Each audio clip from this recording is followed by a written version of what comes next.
ઇન્કલાબ ઇન્કલાબ ધન્યવાદ। આજની ગુજરાત જોડો જનસભામાં અહીં મંચસ્થ મારી સાથે ઉપસ્થિત આમ આદમી પાર્ટીના પ્રદેશના યુવા અધ્યક્ષ એવા બ્રિજરાજભાઈ સોલંકી, વિદ્યાર્થી નેતા અને આમ આદમી પાર્ટીના યુવા આગેવાન એવા યુવરાજસિંહ જાડેજા, આ વિસ્તારના સંગઠન મંત્રી એવા નરેશભાઈ બારિયા, આ ઝોનના પ્રભારી એવા અશોકભાઈ ઓઝા, સાથે આપણા મહીસાગર જિલ્લાના પ્રમુખ એવા બાબુભાઈ ડામોર, દાહોદ જિલ્લાના પ્રમુખ એવા રાકેશભાઈ બારિયા, દાહોદ લોકસભાના ઇન્ચાર્જ એવા ભાણાભાઈ, સાથે આ વિસ્તારમાંથી દાહોદ જિલ્લાની આજુબાજુની વિધાનસભા 2022ની ચૂંટણી લડેલા એવા તમામ સાથીઓ, વિધાનસભાના ફતેપુરાના પ્રભારી, જાલોદના પ્રભારી અનિલભાઈ અને તમામ વિધાનસભાના પ્રભારીઓ, તાલુકાના પ્રમુખો અને મોટી સંખ્યામાં અમારી સામે ઉપસ્થિત થયેલા જુદા જુદા ગામમાંથી પધારેલા વડીલો, યુવાનો, માતા બહેનો, ભૂલકાઓ, આપણો અવાજ ગુજરાત સમેત પૂરા દેશ સુધી પહોંચે એના માટે સતત 12 વાગ્યાનું કવરેજ, ખડે પગે રહીને 12 વાગ્યાથી કવરેજ કરતા એવા મીડિયાના મિત્રો, આપણો પ્રોગ્રામ ખૂબ સારી રીતે થાય, કાયદો વ્યવસ્થા જળવાય અને સુચારું આયોજન થાય એના માટે સેવા આપી રહેલા પોલીસના તમામ અધિકારીઓ, કર્મચારીગણ બધા માટે એકવાર જોરદાર આપણે તાળીઓ પાડી લઈશું। સાથે મંચસ્થ જયેશભાઈ સંગાળાજી, દેવેન્દ્રભાઈ મેડા, અજયભાઈ કટારા જેવા અનેક આગેવાનોનો આજના કાર્યક્રમમાં આ ચૈતર વસાવા બધાને જ જોહાર વંદન કરે છે, બધાને હું નમન કરું છું। સાથીઓ, દેશની આઝાદી માટે ઘણા આંદોલનો થયા, ઘણા યુદ્ધો થયા, સંઘર્ષ થયો, ઘણા યુવાનોએ, ઘણા આગેવાનોએ એમાં શહીદી વહોરી। આ ભૂમિની બાજુમાં માનગઢ ધામ છે। દર વર્ષે 17 સપ્ટેમ્બરે ત્યાં અમે આવીએ છીએ। ત્યાં પણ જલિયાવાલા બાગના હત્યાકાંડ કરતા પણ મોટો હત્યાકાંડ માનગઢ ધામમાં પણ થયો। 1500 જેટલા લોકોને ગોળીઓ બારથી મારી નાખવામાં આવ્યા। આજે સવારે હું લીમડીની બાજુમાં આવ્યું કંબોઈ ધામ, જ્યાં ગોવિંદ ગુરુની સમાધિ છે, ત્યાં હું જઈને એમના દર્શન કરીને આવ્યો। તો આ ભૂમિ એક ક્રાંતિકારી ભૂમિ છે। આજનો દિવસ એ સંવિધાન દિવસ તરીકે આપણે મનાવીએ છીએ। બધા લોકોના શહાદતથી, બધા લોકોના ખૂનથી દેશ આઝાદ થયો। દેશમાં લોકશાહી આવી અને લોકશાહી આવ્યા બાદ આખા દેશના તમામ વર્ગના લોકોને એવું હતું કે હવે લોકશાહીમાં આપણે બધા સાથે જે પણ પ્રકારની આઝાદી મળી છે, અમને બધાને આઝાદી મળી, તો લોકશાહીમાં બધા સાથે રહીને દેશને આગળ લઈ જઈશું।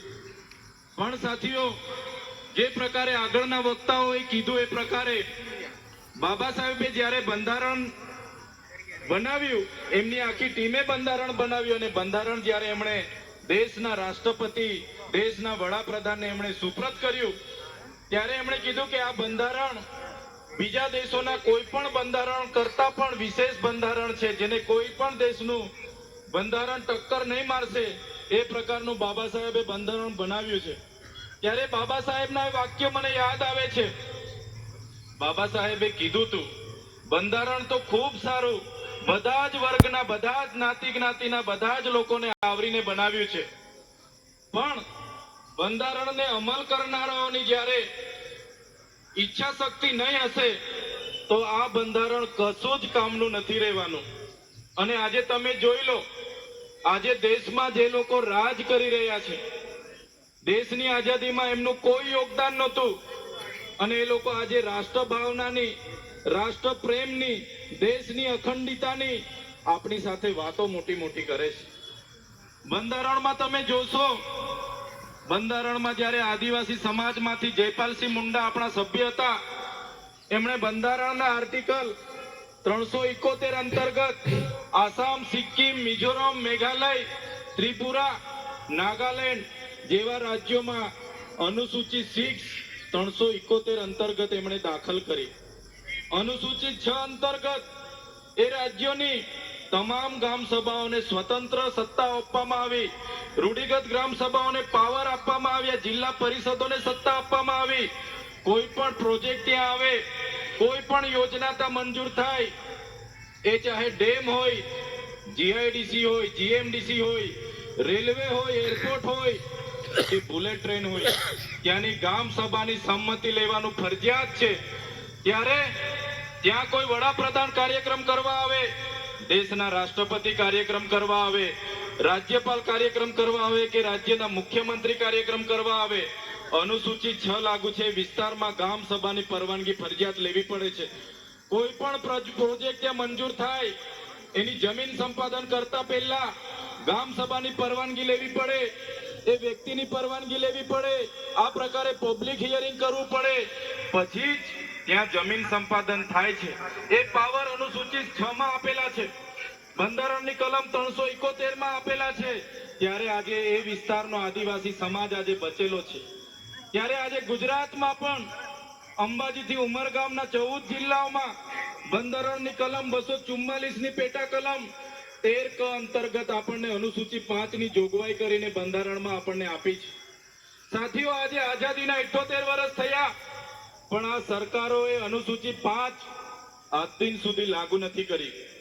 આજે સત્તામાં બેઠેલા લોકો પોતાનો સત્તાનો દુરુપયોગ કરીને જ્યારે આ વિસ્તારમાં ડેમો બનતા હતા, આ વિસ્તારમાં કોરિડોર બને, ભારતમાલા પ્રોજેક્ટ બને, આ વિસ્તારમાં જ્યારે એરપોર્ટ આવવાનું હોય, આ વિસ્તારમાં કોઈ જીઆઈડીસી જીએમડીસી આવવાની હોય, સત્તામાં બેઠેલા લોકો સત્તાનો દુરુપયોગ કરીને પોલીસને મોકલીને બારોબાર આપણી જમીન આજે છીનવાઈ રહી છે.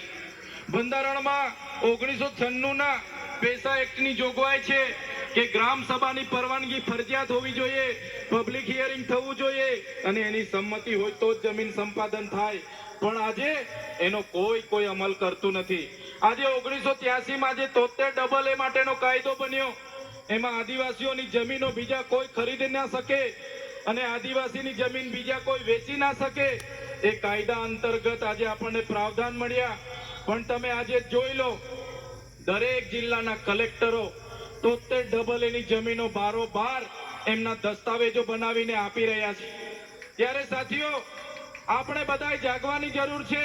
એ ચાહે અનામતની વાત હોય, આજે અનામતમાં 40% લાવો તો જ આપણને એ ભરતીમાં લેવાની વાત છે. ત્યારે આ રોસ્ટર પદ્ધતિ બાબતે પણ આવનારા દિવસોમાં આપણે જાગવું પડશે. ત્યારે સાથીઓ, વધારે વાત એના પર આપણે કરવી પડશે કે આજે બંધારણ દિવસ હતો અને આપણને જે બંધારણમાં સંવિધાનિક પ્રાવધાનો મળ્યા છે, જળ જંગલ જમીન પરના અધિકારો મળ્યા છે, ખનીજો પરના અધિકારો મળ્યા છે, એની આજ દિન સુધી અમલવારી નથી થઈ. આજ દિન સુધી આપણે અધિકારો માટે લડીએ છીએ. આજે તમે દેશની હાલત શું છે જોઈ લો. આજે આપણે દેશના નાગરિક છે એ સાબિત કરવા માટે તમારે કેટલા જાતના પુરાવા આપવા પડે છે? આપવા પડે છે કે નથી આપવા પડતા? પાછળ મારો અવાજ આવે છે? આજે તમે દેશના નાગરિક છો એ સાબિત કરવા માટે તમે જોઈ લો, શરૂઆતમાં તમારે નામ લખાવવું એટલે તમારે પહેલા શરૂઆતમાં જન્મનો દાખલો માંગે, આવકનો દાખલો માંગે, જાતિનો દાખલો માંગે, સ્કૂલનું સર્ટી માંગે, રેશન કાર્ડ માંગે, આધાર કાર્ડ માંગે, ચૂંટણી કાર્ડ માંગે, તમારી પાસે પાન કાર્ડ માંગે, આઈટી રિટર્ન માંગે, તમારી પાસે કટિયા માંગે, પંચાયતનો રહેઠાણનો દાખલો માંગે, ઘરવેરાની પાવતી માંગે, લાઇટ બિલ માંગે. અને તમે જ્યારે કોઈ લાભ લેવા જાઓ, મામલતદાર સાથે તમે ઊભા હો તો પણ મામલતદાર કહે કે તમે જીવતા છો એનો દાખલો, હયાતીનો દાખલો લઈ આવો, પછી જ તમને અમે તમારા ટેક્સમાંથી યોજનાનો લાભ આપીશું. થાય છે કે નથી થતું? થાય છે ને? ત્યારે આપણે હયાત છે એનો પુરાવો, આપણે નાગરિક છે એના પુરાવા માટે એક થેલો લઈને આપણે નીકળવું પડે. અને આપણે બધા અડધી જિંદગી કાગળિયા ભેગા કરવામાં જતી રહે એવી પરિસ્થિતિ આજે આપણી છે. આજે કડાણા વિસ્તારના લોકો પોતાના જાતિના દાખલાઓ માટે વર્ષોથી લડે છે. સાચી વાત છે કે ખોટી વાત છે? સાચી વાત છે કે ખોટી વાત છે? જ્યારે કડાણા ડેમ બન્યો અને એ કડાણા ડેમમાં ગામડાઓ વિસ્થાપિત થયા, જમીનો સારી જમીનો ડૂબી ગઈ, ગામો વિસ્થાપિત થયા, સમાજ સંસ્કૃતિ પ્રકૃતિ સાથે છિન્ન ભિન્ન થઈ ગયા અને વિસ્થાપિત થયા. સરકારે કીધું તમને જમીન સામે જમીન આપીશું, સિંચાઈનું પાણી આપીશું, એક પરિવારમાંથી એક જણને નોકરી આપીશું. કોઈને કડાણા ડેમમાંથી નોકરીને જમીન મળી છે ભાઈ? કોઈને પાનમ ડેમ વિસ્થાપિત વાળાને જમીનો મળી છે? તમને નોકરી મળી છે? જ્યારે પણ દેશને જરૂર પડી, જ્યારે પણ પ્રદેશને વિકાસની જરૂર પડી, એ ચાહે નર્મદા ડેમ હોય, કડાણા ડેમ હોય, ઉકાઈ ડેમ હોય, પાનમ ડેમ હોય કે કરજણ ડેમ હોય, આદિવાસી સમાજ વિસ્થાપિત થયો છે, જમીનો આપી છે. પણ આજે આદિવાસી સમાજને એ વિસ્તારમાં સિંચાઈનું પાણી નથી. આજે આદિવાસી સમાજને વિસ્તારમાં શાળાની ઓરડા નથી, શાળામાં ભણાવવા વાળા શિક્ષકો નથી. આજે કુપોષણથી આદિવાસી સમાજના બાળકો પીડાય છે. આજે સિકલ સેલથી બાળકો પીડાય છે. આજે દવાખાનાઓમાં ડોક્ટરો નથી. આજે પણ યુવાનો રોજગારી માટે આંદોલનો કરે છે. આજે રોડ માટે આંદોલનો કરે છે. 73AA માટે આંદોલનો થાય છે. આજે સ્કોલરશિપ માટે આંદોલનો થાય છે. ત્યારે મારા સાથીઓ, મારા યુવાન મિત્રોને હું કહેવા માંગુ છું, આપણે ક્યાં સુધી આંદોલન કરીશું? ક્યાં સુધી લડેંગે જીતેંગે જિંદાબાદ મુર્દાબાદ? ક્યાં સુધી આવેદન નિવેદન? ક્યાં સુધી હારે સરકાર હાય કરીશું? મારા સાથીઓ, આવનારા દિવસોમાં તાલુકા જિલ્લા પંચાયત આવે છે. તમે તૈયાર થઈ જાઓ. હવે આવેદન નિવેદન જિંદાબાદ મુર્દાબાદ કરવાનું થતું નથી. હવે આ લોકો પરથી આપણે સત્તા લેવાનું થાય છે અને એ સત્તા આપણે બધાએ લઈ લેવાની છે. હવે સત્તા આપણે લેવાની છે. તમે જોયું હશે, આપણા પ્રદેશના આપણા જ એમએલએ જ્યારે આ ગુજરાતના શિક્ષણ મંત્રી હતા, આદિજાતિ મંત્રી હતા, એમની અધ્યક્ષતામાં જ 28/10/2024 ના રોજ એક પરિપત્ર એમણે બહાર પાડ્યો આપણા મંત્રીએ, અને એમણે કીધું કે જે આદિવાસી વિદ્યાર્થીઓ ઉચ્ચ અભ્યાસ કરે છે, જે મેડિકલ કરે છે, સિવિલ કરે છે, બીએ કરે છે, બીએડ કરે છે, બીએસસી કરે છે, એમએસસી કરે છે, જે લોકો પીડીસી કરે છે, બીએડ, જે લોકો એમએસડબલ્યુ, બીએસડબલ્યુ કરે છે, એમના માટે સરકાર તરફથી પોસ્ટ મેટ્રિક શિષ્યવૃત્તિ હતી, તે આજથી અમે બંધ કરીએ છીએ એમ કરીને 28/10/2024 ના રોજ આપણા મંત્રીએ પરિપત્ર બહાર પાડ્યો. આપણું 3,410 કરોડ રૂપિયા વર્ષનું બજેટ હતું, છતાં એમણે એવું કીધું કે આદિવાસી વિદ્યાર્થીઓના ઉત્થાન માટે, આદિવાસી વિદ્યાર્થીઓના ઉચ્ચ અભ્યાસ માટે અમારી પાસે બજેટ નથી. ત્યારે ભાજપની સરકારને હું કહેવા માંગુ છું, હમણાં નરેન્દ્રભાઈ મોદી ડેડિયાપાડા આવ્યા, એમણે જાહેરાત કરી કે અમારી સરકાર આદિવાસીઓના શિક્ષણ અને ઉત્થાન માટે પ્રયાસો કરશે. ત્યારે નરેન્દ્રભાઈ મોદીને હું કહેવા માંગુ છું, અમારું 3,410 કરોડ 2024 નું બજેટ હતું, એમાંથી માત્ર તમારા આદિજાતિ વિકાસ વિભાગે 929 કરોડ અમારા પાછળ ખર્ચો કર્યો છે. જે વધારાનું બજેટ તમે વાપર્યું છે એ તમારી રથયાત્રાઓમાં, તમારી સભાઓમાં, તમારી ગૌરવ યાત્રાઓમાં, તમારા વિકાસ મહોત્સવમાં, તમારા માર્ચ યુનિટીમાં આદિવાસીઓનું બજેટ તમે વાપર્યું છે, જેના કારણે આજે અમારા આદિવાસી યુવાનોને શિષ્યવૃત્તિ નથી મળતી. ત્યારે મારા વાલીઓ, મેં તમને કહેવા માંગુ છું કે આ માનસિકતા ધરાવતી સરકાર આદિવાસી યુવાનો ભણે નહીં, આગળ વધે નહીં, એમની જે માનસિકતા છે એ માનસિકતા દૂર કરવાની જગ્યાએ આવનારા દિવસોમાં ભારતીય જનતા પાર્ટીની સરકારને આપણે દૂર કરવા માટે બહાર આવવું પડશે. હમણાં મંત્રીમંડળ બદલાયું અને મંત્રીમંડળ એમણે બદલ્યું, આખું ને આખું મંત્રીમંડળ બદલ્યું ને નવા મંત્રીઓ બીજા 4 આપણા વિસ્તારમાંથી મૂક્યા. પણ સરકાર મંત્રીમંડળ બદલશે, એમાંથી આપણો કોઈનો ઉદ્ધાર થવાનો નથી. આપણે 2027માં આખે ને આખી સરકાર બદલી દેવા માટે આપણે તૈયાર થઈ જવાનું છે. સાથીઓ, તમે બધાએ જોયું હશે આ પ્રકારની વાતો અમે સરકારમાં કરીએ.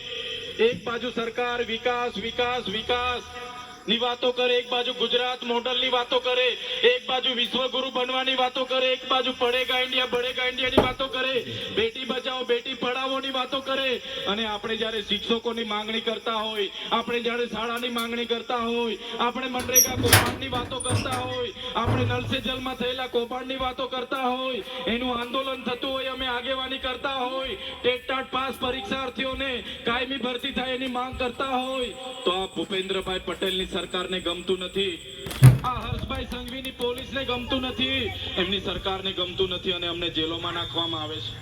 મારો પીએ મને બધાને જેલમાં નાખી દેવામાં આવ્યા, દબાવવામાં આવ્યા, ડરાવવામાં આવ્યા, ધમકાવવામાં આવ્યા અને કહેવામાં આવ્યું તમે આદિવાસી સમાજનો અવાજ કેમ બનો છો, તમે સંવિધાનની વાત કેમ કરો છો, તમે નર્મદાના પાણીની વાત કેમ કરો છો, તમે ઉકાઈના પાણીની વાત કેમ કરો છો, તમે કડાણાના વિસ્થાપિતની વાત કેમ કરો છો, તમે કોરિડોરને કેમ જમીન આપતા નથી, તમને જેલ વેઠવી પડશે.